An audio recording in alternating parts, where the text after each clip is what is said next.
his way. He graduated from high school, McDonald's All-American, 13 years in the NBA, played for multiple teams.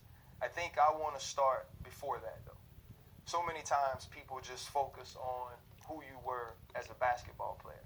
What we like to do is get to the heart of the person, because I think understanding that gives us an opportunity to say, okay, why are these actions taking place in the present?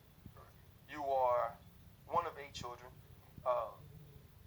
Joyce and William are your parents, and you guys were in a household where there was a relationship that was contentious. Your mother moves you guys to Georgia, what they call it the bottom. Michigan first. Michigan first? Yeah. Okay. And you know, you end up in what they call, I guess, the bottom. What were those transitions like for you as a young kid? It was very difficult being so dark-skinned. That's the first time I heard how dark I was. I grew up in Charleston, South Carolina. Well, I was born in Charleston. We grew up in Moncks Corner and Eugene. So everybody around me was dark. And we came from an area where it was a lot of dirt roads. So a lot of times you didn't wear shoes, and that was like normal. You get down to Brunswick, and it's different. Blacks didn't really get along with each other like we did in Carolina. So my neighbors were my cousins. So everybody around me back then it was more like a family unit.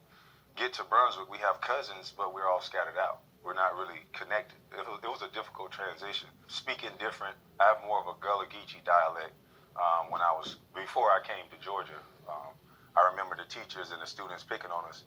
And I remember my brothers getting in a lot of fights. I mean, that was mostly the problem at school, was they were fighting because of the way they spoke. With the upbringing of it, and I've heard you talk in the past about a lot of legal problems with your family, with your siblings and all that stuff.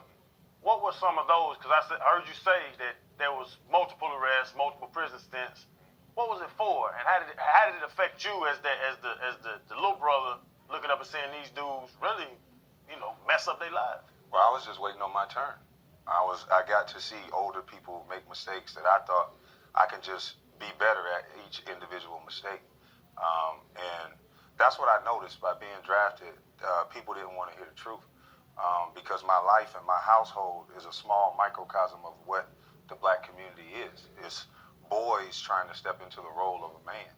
And so they saw my mother no longer had money. My father took care of her, so she no longer had money. So they're going to step up and do what most boys are going to do. They're going to join gangs. They're going to sell drugs. They're going to do a lot of illegal things. And prior to my father going to prison, none of this was going on.